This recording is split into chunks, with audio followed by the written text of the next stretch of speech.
Good morning and welcome to SEN Stream. This morning we take a look ahead to mid-semester break. We take stock looking into the engagement week. We need to think about what the hell is going on to keep you all on track. We talk supervision, projects and the next step ahead. Laura and Bruno will be reviewing your feedback. We have a tweet of the week, a life sciences employability event. We take some questions and provide answer in the broken chat. Guys, stay tuned to find out more.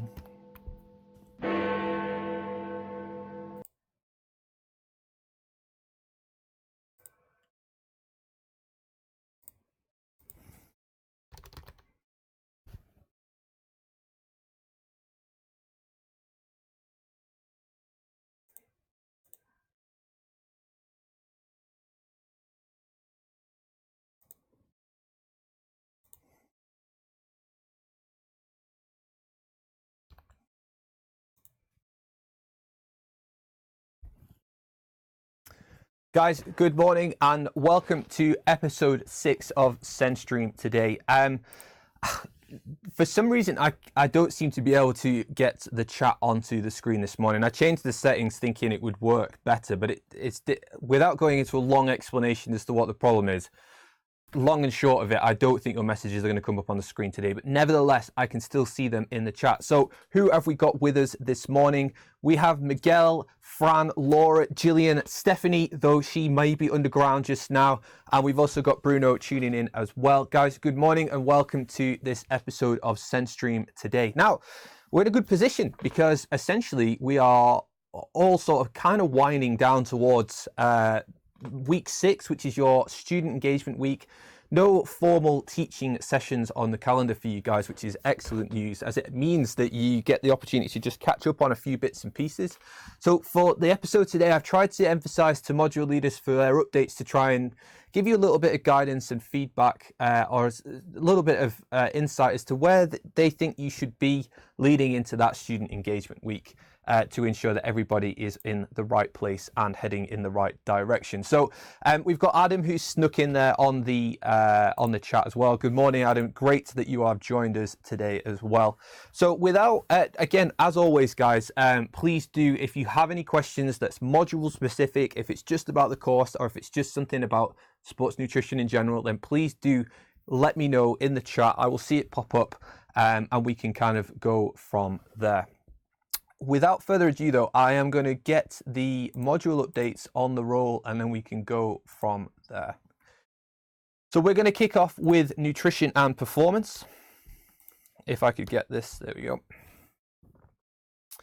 So Jane has come in here and said a very good effort for everyone who took part in the Feeding the Athlete practical, which occurred last week, I think it was actually, or this week, that last week, can't remember. It was either Tuesday or Thursday, I can't remember. I'm going to go with Tuesday. She said that there was some interesting and creative ideas. It'd be good to know in the chat as to what those creative and interesting ideas were, and if it was yours for that matter. So do let us know if that was you and what the context of that was. Looking ahead to week 7, so not next week, but the week after when you return back from Student Engagement Week, you'll be looking at performance nutrition in a more applied sense. So you'll be building on the lecture that I gave to you in Concepts and Principles of Nutrition, looking at energy balance and body composition.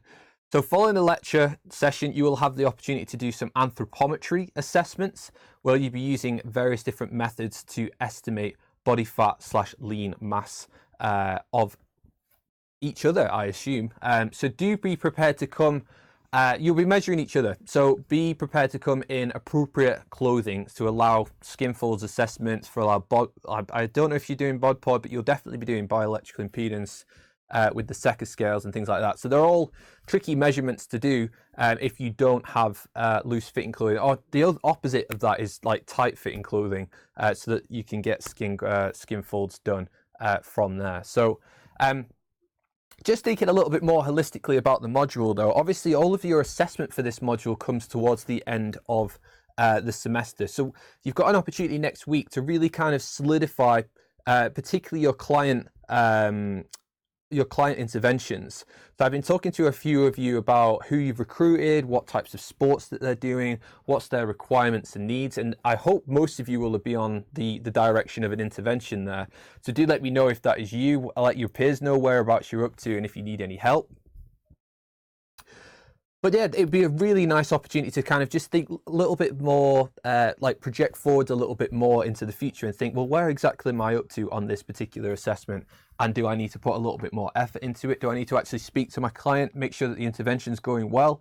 Those types of things. So don't let those slide. Don't be leaving it right to the last minute, because it's not an assessment that really lends itself to that type of approach. So do make sure that you're reflecting on that moving forward. I can see here, so I'm just trying to catch up with the chat. I can see Stephanie's come here and said, Bruno and Steph dream team.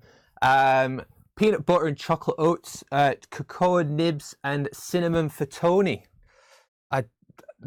indeed, I think Jane is correct there with the idea that they were interesting and creative ideas. But great to see that you are bringing your own nutrition experience to those types of sessions and applying them to the scenarios that Jane has been providing for you. So hopefully this module is going well. We don't tend to. We only tend to get positive feedback on nutrition and performance because it's a hands-on module. It's very specific to what you guys have signed up for. So it's great to see that we've got some real practical applied sessions going on here and that you guys are all getting involved into that. So great job with that and great to hear. So let me just double check to see if my chat is working. I can see some comments here. Let's just have a quick look. Excellent. So the chat is working on this particular slide, which is fantastic. So if you do have any questions with regards to nutrition performance, this is the place to ask them. You can see, I'll keep dipping back into there just to see how everything is going. Let me know, feel free to share who your client is, who it is you're working with, so your peers know where you're up to, those types of things, so that your peers can see how you are all getting on. Good opportunity to show off if you're doing well, is what I would say on that front. So do take that opportunity before we carry on. Okay, let me move it on though. We'll carry on with the module updates. At any time, if anyone has a question, then do chip in and I will try and answer it as we go by. Excellent. Onwards to concepts and principles of nutrition. Just looking ahead to this afternoon, you will have me for a carbohydrate-based session, followed by Teddy, who will be doing a protein session. The slides for the carbohydrate session are up. There is last year's slides and there is this year's slides. There's not too much difference. I would download this year's slides though, if you are looking to get prepared ahead of the session.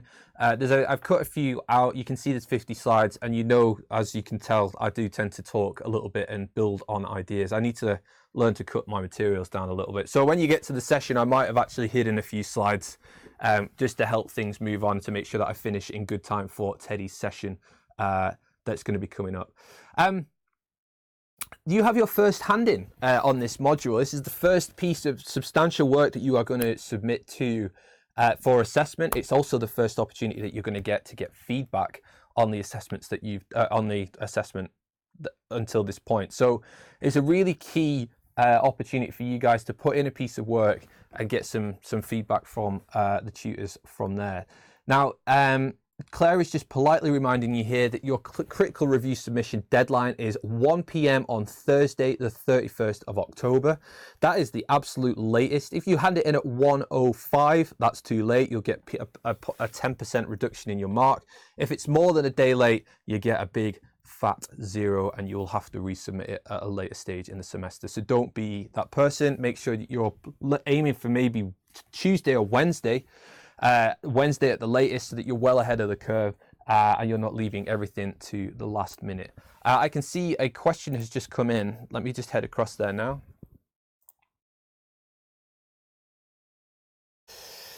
So Stephanie's asked here, for a food diary, for a client who's doing a triathlon and wants to improve their run time endurance but doesn't particularly get fatigued at any point, where would you start? Obviously their food diary, but any tips?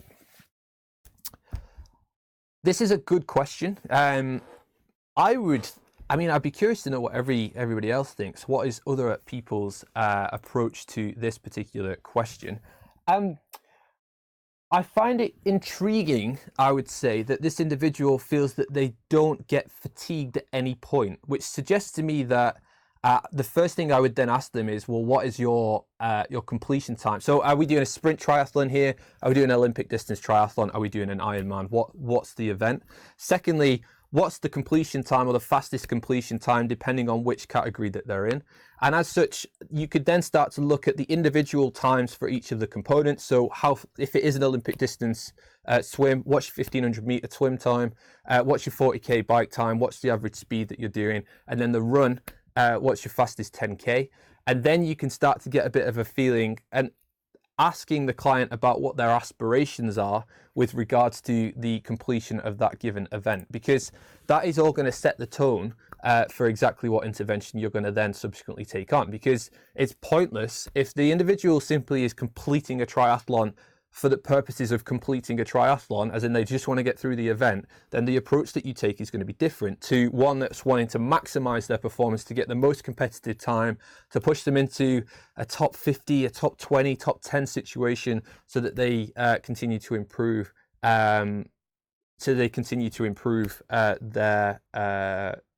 Their outcomes basically for the event. So that's probably where I would start with that. I don't think, personally, if I was dealing with a client and they said, oh, they didn't feel fatigued during a triathlon, then my instant thought will be that the exercise intensity for this individual is relatively low in comparison to what my own perceptions of how I would approach a triathlon might be. So hopefully that will give you a rough start. So a good understanding of their habitual training week to week, how much running, how much swimming, how much biking are they doing. That will give you a really good idea and give you a framework for estimating their total calorie intake if you're not already measuring that with a food diary. But you could also look at it from the other perspective, is, well, what's the physiological requirements for that particular client?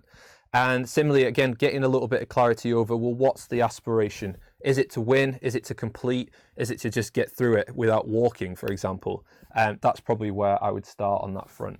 Hopefully that is helpful. I don't know. Great, thank you. I'll ask more questions.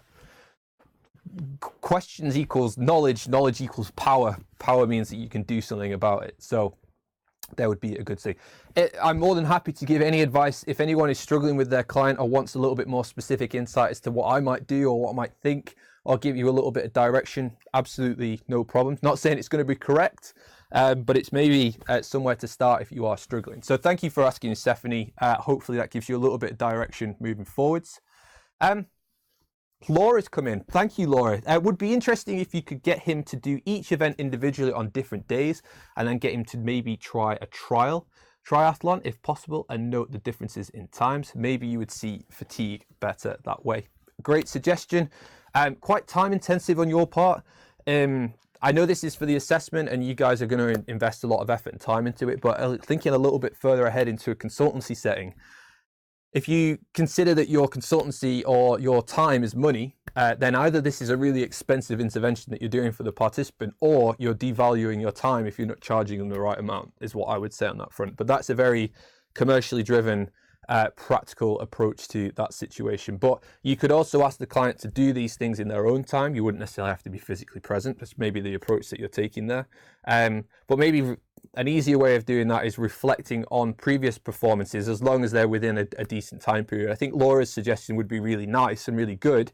If there was no existing data, this person had never done a triathlon before, and therefore it was an aspiration for them to complete a triathlon.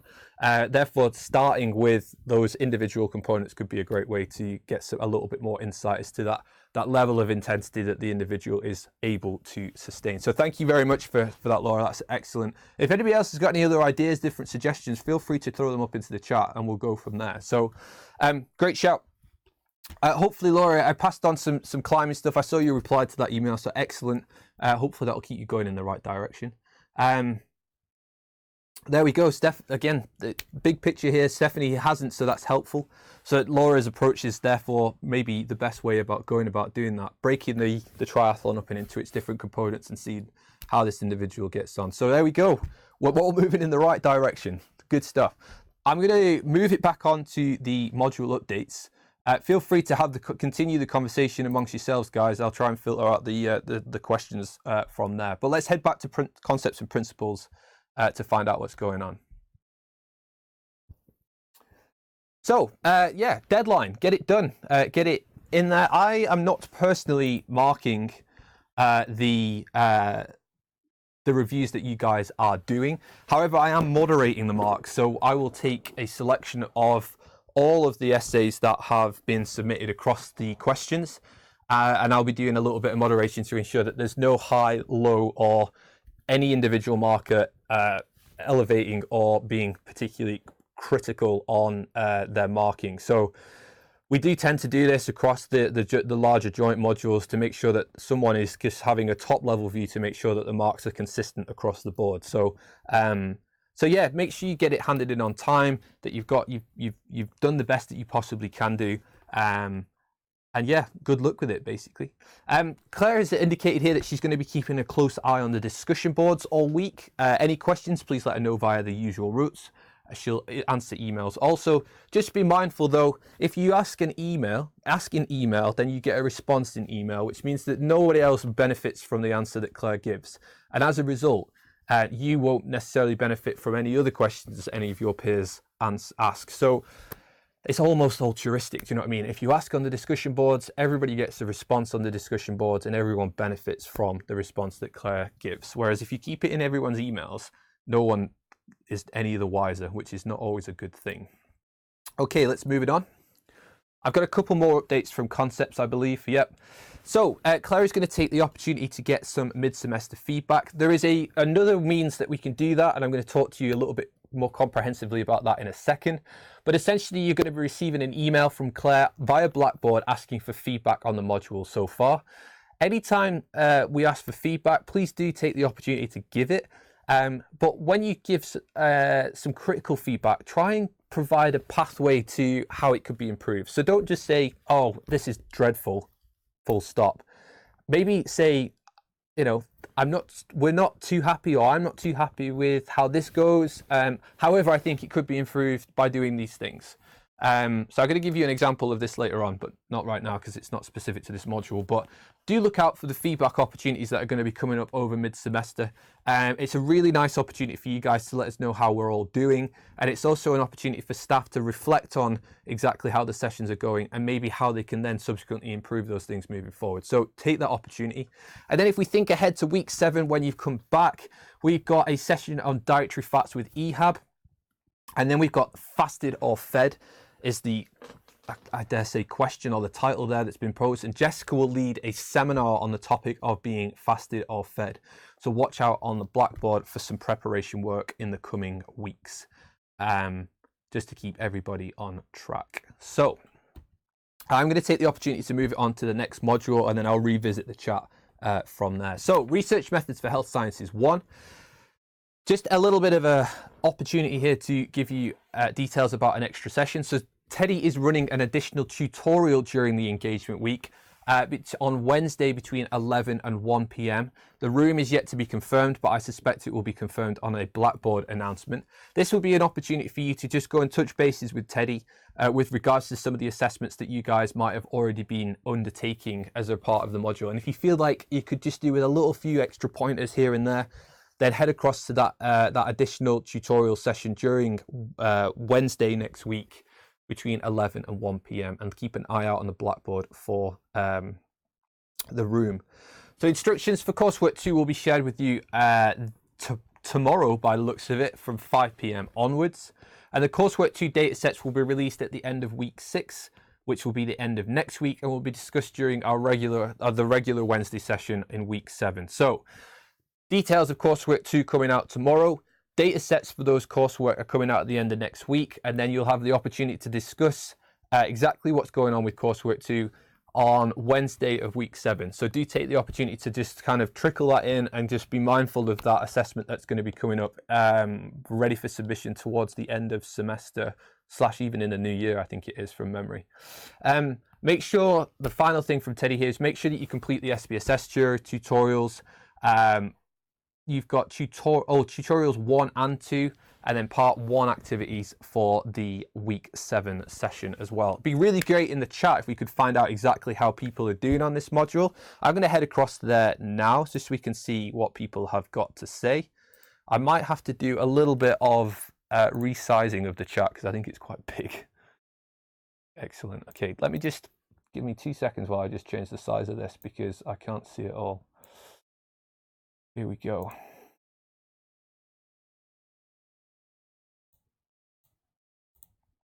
Good stuff. So,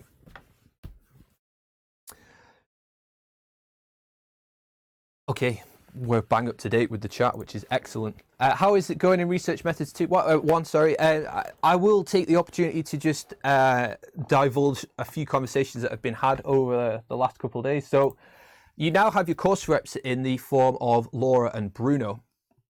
And Laura and Bruno are hopefully communicating with you guys as to whether there's any concerns or good things that you want to pass on to the teaching staff to say, oh, we really enjoyed these particular sessions, or actually I feel like there's an opportunity here for things to go a little bit better. So one of the concerns was raised with regards to recording material on research methods for health sciences 1. And Laura brought it to my attention. Laura's not even in this particular module, so thank you for passing that on to her. Because I'm assuming you guys are speaking in sort of concepts and maybe nutrition and performance. I've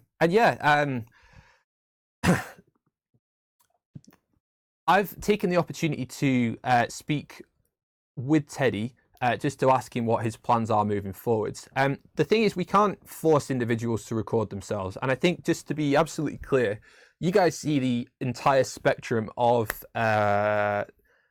how people approach recorded materials in university. So you get anyone who's maybe a little bit resistant to it for whatever reason that is. That could be from a personal data, not wanting to show their image, not wanting to show or share their voice, which is considered personal data, all the way through to other academics who are literally doing live streams like this. And you've got everything in between that as well. So you see the full spectrum of what is on offer at university.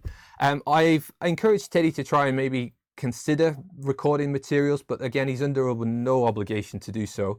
But I have asked if there is no planning on recording the statistics sessions moving forwards, that an alternative is provided. So Laura made the suggestion, which was very good, and thank you for making it, that perhaps some nice YouTube resources with regards to SPSS tutorials could be shared via the module. So this is the request that I put towards Teddy.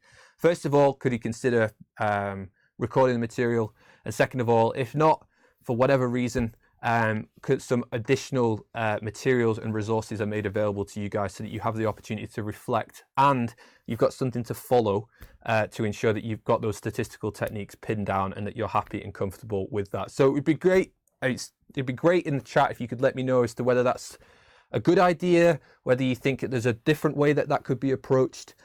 Do let me know and tell me what you think, and then we'll take it from there. But again, I can only pass on the request that you guys have made, and just in a really positive way try and make sure that results in some form of change. So let me know what you think. If there's any other suggestions that people can think of, I am more than happy to hear them, and we can try and do something constructive and positive moving forwards. Hopefully that clears that up. So nothing's coming through on the chat, which is fine. If you do have any reflections on that, do let me know and we can go from there. So I'm going to head back over to the module updates. Excellent. So we're going to move it on to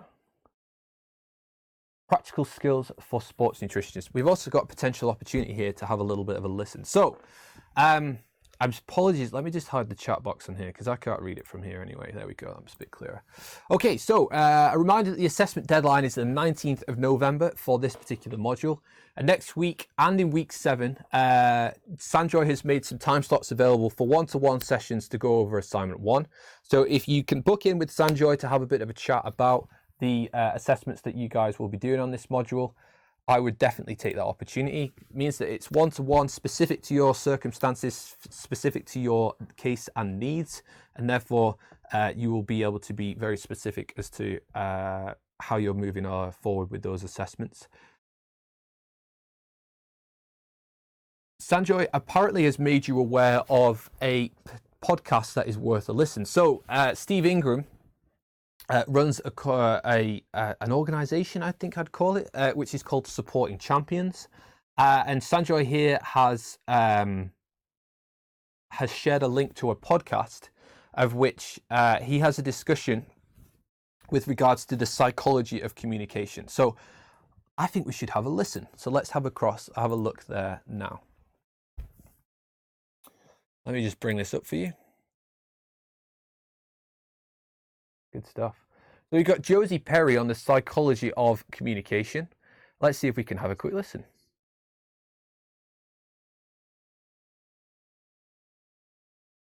How you do it.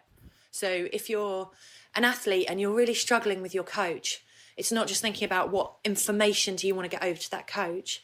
It's thinking about what does the coach want to hear? How are they going to respond best to you? And so always keeping who you're chatting to in mind is really helpful. And that will work across any type of communication.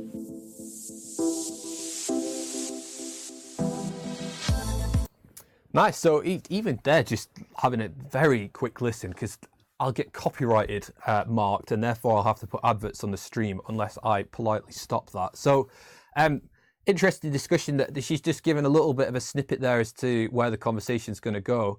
And it sounds like they're going to be talking about working with coaches and it almost in like a multidisciplinary team, which is very common these days within sports nutrition as a field, that you have your specialism, but there's a bigger picture going on there. So you've got the coach, you've got strength and conditioning support, you've got lifestyle coaching, you've got psychology, you've got nutritionists, you've got a whole manner of different things going on for that particular athlete. So how can you integrate and communicate your interventions from there? I haven't personally listened to the whole podcast. I probably will do as a result of being made aware of it. So have a listen.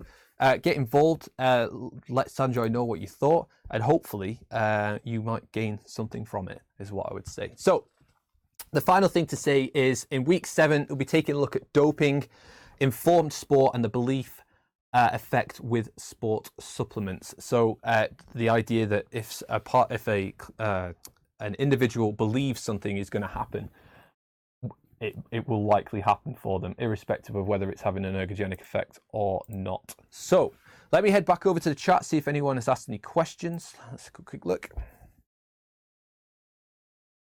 My live chat has now disappeared, which is not helpful. Never mind. I think we should be good though.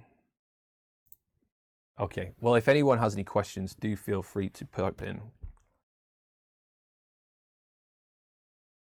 Yeah, I've hidden. Okay, whatever. Right, let's move it on. I think we got the last, I think that might be all of our modules actually.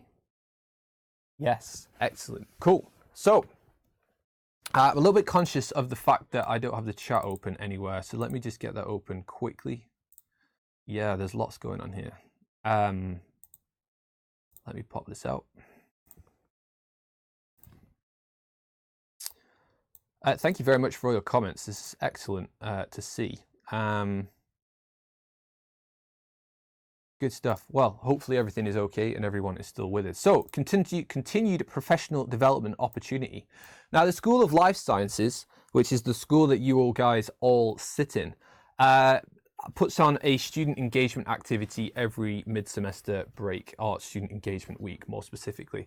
So there is going to be a life sciences careers and networking event, on the 30th of October. When if I just quickly look at the calendar, that's the 30th, so do you take the opportunity to get involved with that? Let's have a quick look at it now, if this link will work, which hopefully it will. Okay, let me bring it up. So you can see here, Life Sciences Career and Networking event on the 30th of October, which is the Wednesday. I cannot read this from where I am, so I might just have a quick zoom in. So this is what the event is going to look like. We've got a 10:30 start. This is in the pavilion, which is that big glass-sided room on the first floor, and it has the little the outdoor area just next to it. Then you've got some guest talk, got lunch. Whew. And tour to Westminster Labs and meeting some of the academics, employers only, that's fine. So there's going to be people who are going to give you a job, fingers crossed, at this event. Careers consultants to talk about CVs and covering letters, and then a careers panel followed by questions from students and open discussions, closing remarks, a networking session at 3:30, and then the end. So it looks like an involved day, very employability focused. There's going to be some employers there from industry, etc. Consider it's life sciences. Generically, it's not a sports nutrition event, just to be clear, but it's not a bad thing to get involved with if you are looking for opportunities to continue onwards. We've actually got some extra spiel here, which I think is just some more generic life science related stuff. Yeah, basically. So I'm going to take this link and I'm going to place it in the chat for you guys to have a look at. Do sign up to it if you feel like it's something that you would benefit from. If I could find the chat options here. Good stuff. I'll stick it in there and we can take a look from there. So again, a nice opportunity that's being hosted by the school. Next Thursday, you guys don't have anything anyway. If you've already handed in your concepts and principles assessment, then you should be laughing your head off. So yeah, get involved, have a look. Let's just have a look at the chat because I can see some comments coming in. Good stuff. So Adam's come in. I wish the chat was working. I don't understand why it's not. Let me head across there and see if it pops up. Here we go. Perfect. So this is just missing, but I'm going to read it out anyway. Hi, Steph. Could be a race fueling issue, i.e. getting to the run without sufficient energy to run close to the pace they would want to when fresh.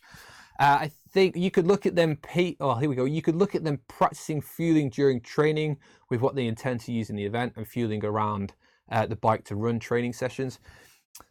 The flip side, this could be overfueling on the bike and therefore unable to run as well run well as they are still digesting. Triathlon's an interesting event, and there's a lot of, and just generally speaking, there's a lot of literature around feeding opportunities within the event. So when you think about sports nutrition, particularly during competition feeding, you always need to think, well, what opportunities do you have in which to feed the athlete and in which to realize a particular intervention?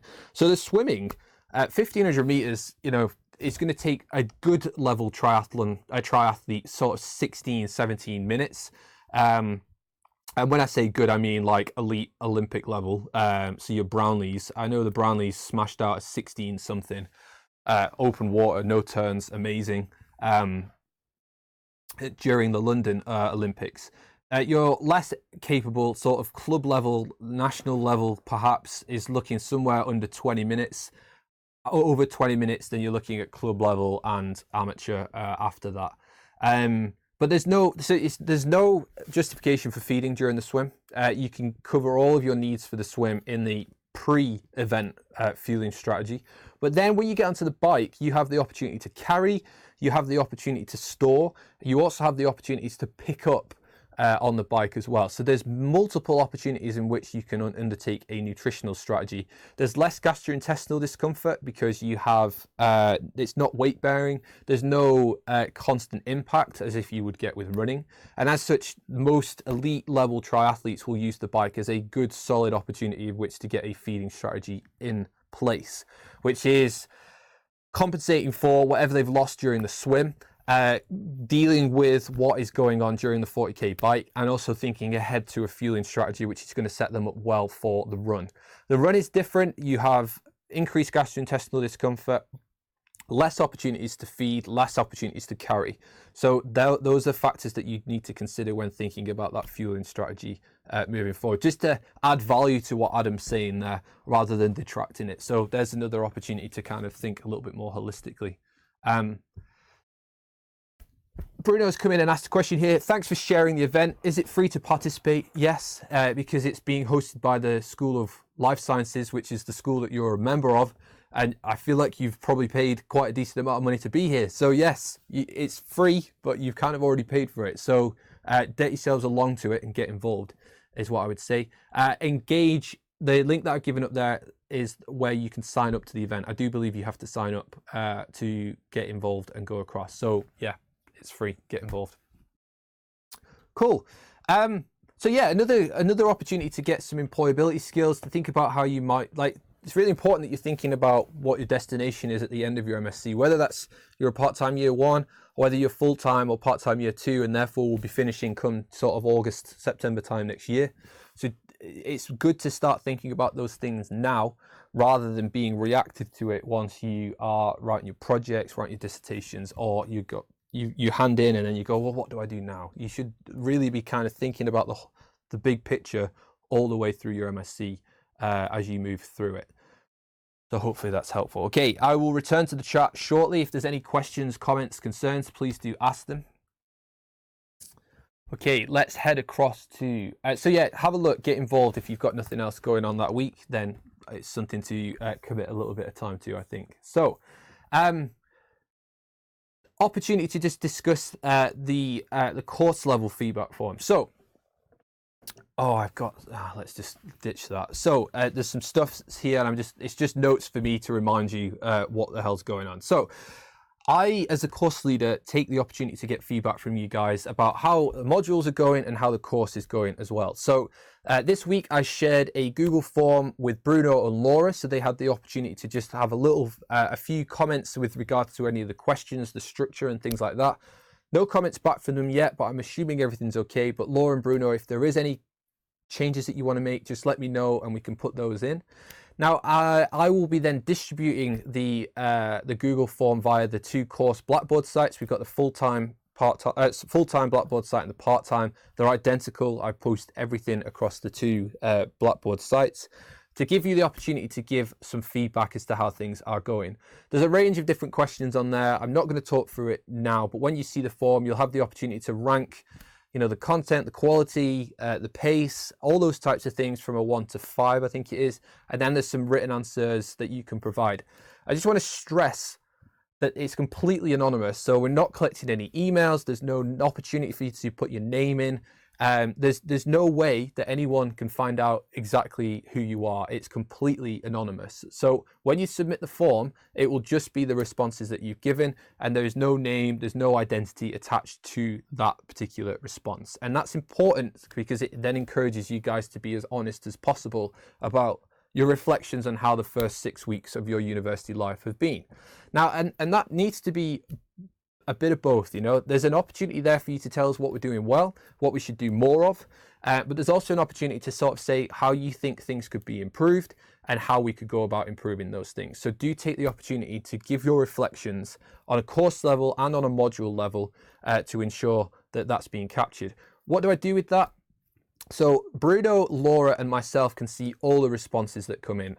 But what Laura and Bruno are going to do is take the opportunity to look at all of the responses that come in and come up with the main and common themes and issues that they'd like to raise. The likelihood is then I'll get Bruno and Laura to come onto SENstream and we'll have a bit of a chat about how we can go, well, what those things are and how we could potentially go about improving them moving into the second part of semester and ahead of semester 2 as well. So do take the opportunity to give your thoughts and feelings on the course so far so that we can try and do something positive about the things that improve and continue to do the things that you guys are enjoying. So that's my spiel on that front. So do take the opportunity to do that moving forwards. Okay, I don't think anything's coming on the chat, but I will head across there now and have a quick look. So yeah, nothing coming in on the chat so far. So we are going to move politely onto a tweet of the week that I've got in this week. So I have another podcast for you here, which is good to see. So this is Fuel the Pedal, which is a cycling specific Twitter channel here. And we've got Professor James Morton from Liverpool John Moores University, who is talking about the groundwork of performance nutrition in pro cycling. Truly grateful for your time and patience, James. Cheers. So if I click on here, it will take me across to the link, fingers crossed. Excuse me. So here's the tweet. Let me get a link and send that out in the chat. Where is the chat? Here it is. Excuse me. Come on, here we go.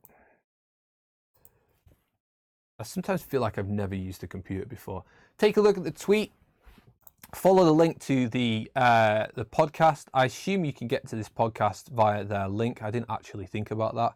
So if we go to Fuel for the Pedal, and then I'm assuming a link will pop up somewhere on this page so as to go and have a look at. I'm assuming it's this website here. Here we go. Hopefully, yeah, here we go. And you can see the podcast is ready to go there. Good stuff. So do take a look, have a listen. James is a very knowledgeable and excellent sports nutritionist. He works for what was Team Sky and is now Team Ineos. Also a proponent of Fuel for the Work Required, which is a big body of work that's come out of Liverpool John Moores with regards to how you can manipulate macronutrient availability to affect training adaptations or achieve adaptations that you want to within given athletes. So do take the opportunity to have a look at this. I'm sure you will get some value from listening to it. Again, it's one that I will be listening to on the train on the way home, likely tonight. So do take the opportunity to have a listen to that moving forwards. So I think we're getting towards the end of the stream today. So Lots, even though we have a week, let me just have a quick scoot over to the chat. Yeah, here we go. A lot covered today. Even though you are on a down week next week, no formal teaching sessions, you've got a tutorial session, which you could. I've just thought the tutorial session is going to tutorial session is going to bump into that careers event. So maybe you need to take the opportunity to think about what you value most, whether that is the follow-up session with Teddy, or whether that's the career event. I may, as a result of that, just get in touch with Teddy to let him know that there is a conflict there, and that maybe he might think about changing the time of that. I'm just doing that on my laptop now because otherwise I'll forget. So let's have a quick look. Teddy, cool. Yeah, I will speak to Teddy and see if there's an opportunity to change that time, because ideally you would want to be able to approach both sessions. So, and you don't want to have to be making a decision. So bear with me on that. I'll get in touch, and then hopefully an announcement will come out if that date changes. This is why SEN Stream is a good thing, because we pick up stuff like this, which we might not have alternatively picked up if we don't bother doing this stuff. So, yeah, lots going on. Careers event, you've got the tutorial, you've got a hand in for an assignment.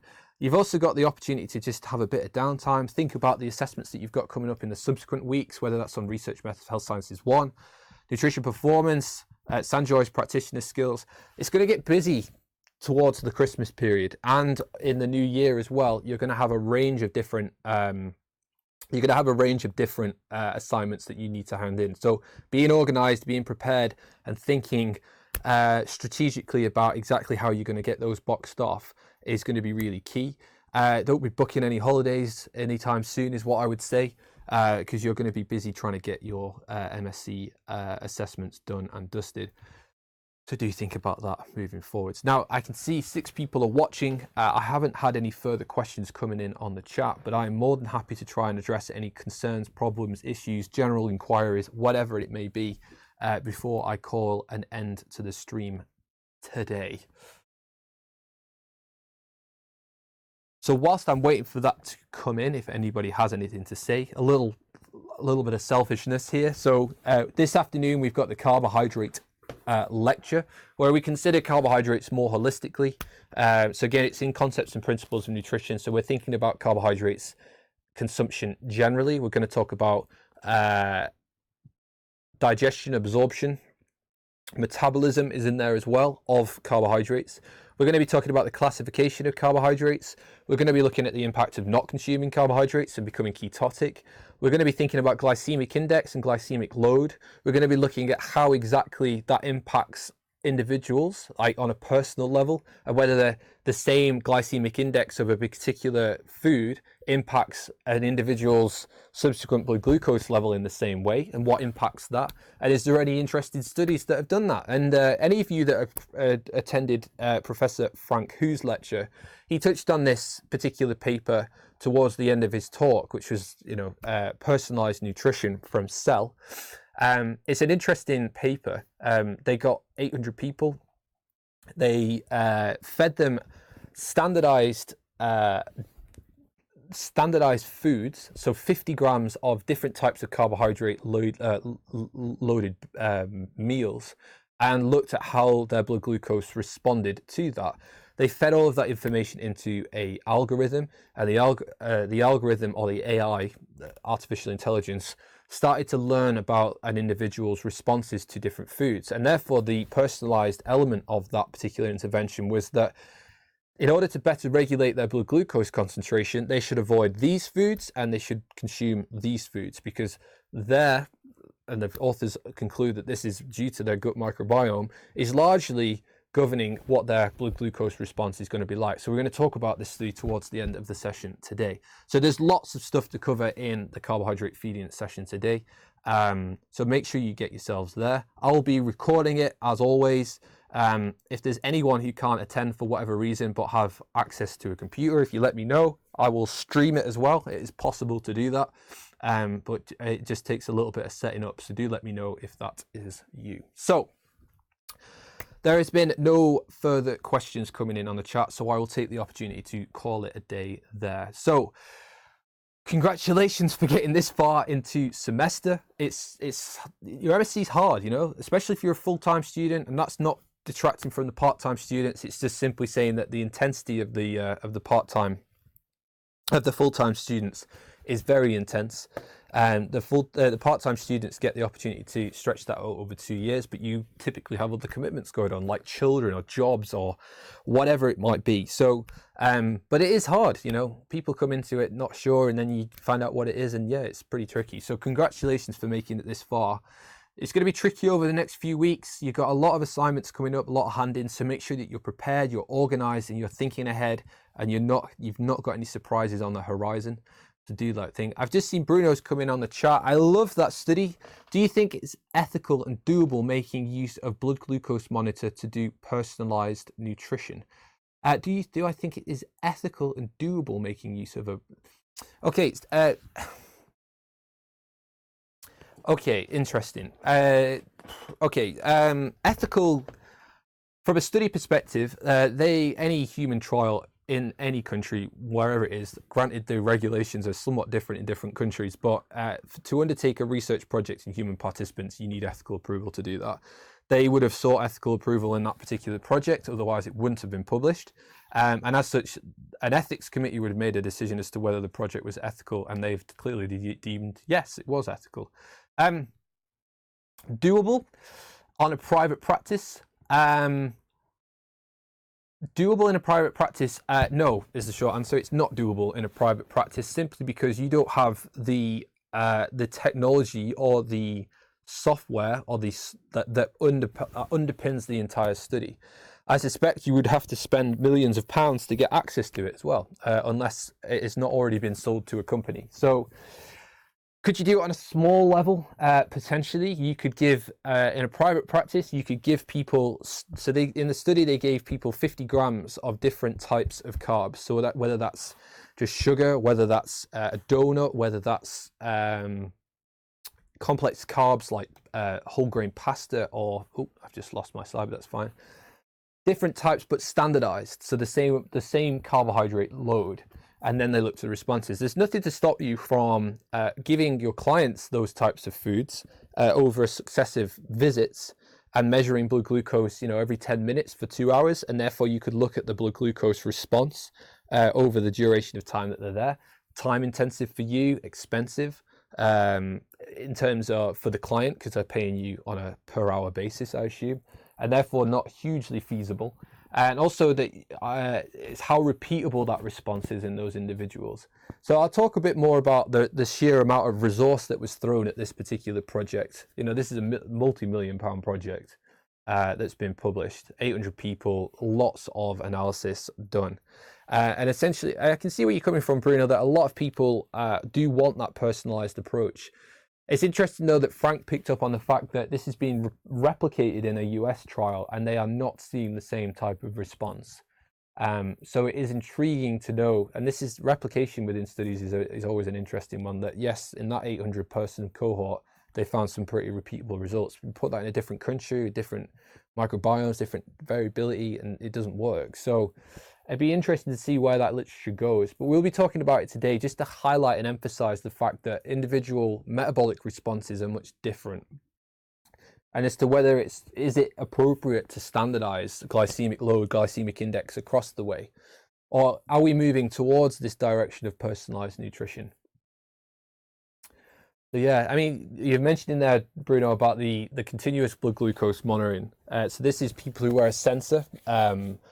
Usually on the back of their arm, you can just scan it with a device, and it will tell you your blood glucose. Well, it's actually interstitial fluid glucose concentration, and it will continuously monitor for as long as the battery lasts and the sensor is good for. So I think the sensors are good for about 28 days. Quite expensive from what I can gather, and not on the NHS as well. So it's you have to personally purchase it. Again, interesting data. You might want to speak to Claire. She has a bit more experience of using a CGM than I have. And it's the problem is with the CGM is if you're not standardizing or controlling exactly what the individual is exposed to, then how do you make that data meaningful? So for a type 1 diabetic, it's meaningful data because if you are accurately tracking how much carbs you're consuming, what exercise you're doing, and you want a general trend to see what your extremes are, what's your highs, what's your lows, and what's the tendency for you to be high or low in a given day. And therefore, mixing in with your insulin doses is, yeah, you can get a lot of meaningful results from that, particularly if you've only ever been doing finger pricks and therefore having an acute time point throughout the day of which to make assumptions about. So a CGM will give you trend data. So you're trending upwards, you're trending downwards. So you're currently trending in a, no change. So that's interesting. But for a person with a, who's not a type 1 diabetic, a type 2 diabetic, and you're not regulating your carbohydrate intake, you have to couple it up with lots of different things to make it meaningful. And as such, someone who's suffering with or has diabetes is fairly motivated because their condition could kill them in the most extreme circumstances. But for someone who's just a normal, healthy individual, the motivation to ensure that you collect all that data is not there, unless you have an individual who's particularly intrinsically motivated for whatever reason. So yeah, how do you make it meaningful? How do you use that data so that the person is not overwhelmed with the data sets that they're getting, to then generically apply it across the different loads that you might expect? So again, in that study, they were very, very controlled about the carbohydrate loads that they gave to individuals. And as such, they could then make some assumptions about what recommendations of the software could, more specifically, not a human being, though they did have an arm which was a dietitian who was giving that recommendation, and then the comparison was the AI as good as the person, and that's why Frank in his talk politely mentioned that the AI was actually better than, and we're all going to be out of a job. I don't think that's a risk as yet, but it's certainly on the horizon. And I think with those technologies that they are going to help inform how a dietitian would work rather than replace an individual, is my innermost thoughts on that front. So hopefully, I'm just talking off the cuff here. Hopefully my talk in the lecture will be a bit more structured, a bit more logical in its presentation. But yeah, and we're also going to take a look at the video abstract that those guys submitted for that paper as well, because it's always interesting to look at. So yeah, thanks for mentioning it though, Bruno. Yeah, no worries. Good to chat. So right, guys, I will see you later, because I've got to go and get ready for the lecture and make sure everything's good to go, and I've got a few other bits to do as well. So without further ado, I will say thank you very much for listening and watching, as always. I will see you at 2 o'clock for the carbohydrates lecture. Take it easy, try and get a little bit of downtime throughout the week 6 before you move into week 7. It is important to catch your breath every now and again. So take it easy over the weekend, and I will see you later on today. Take it easy.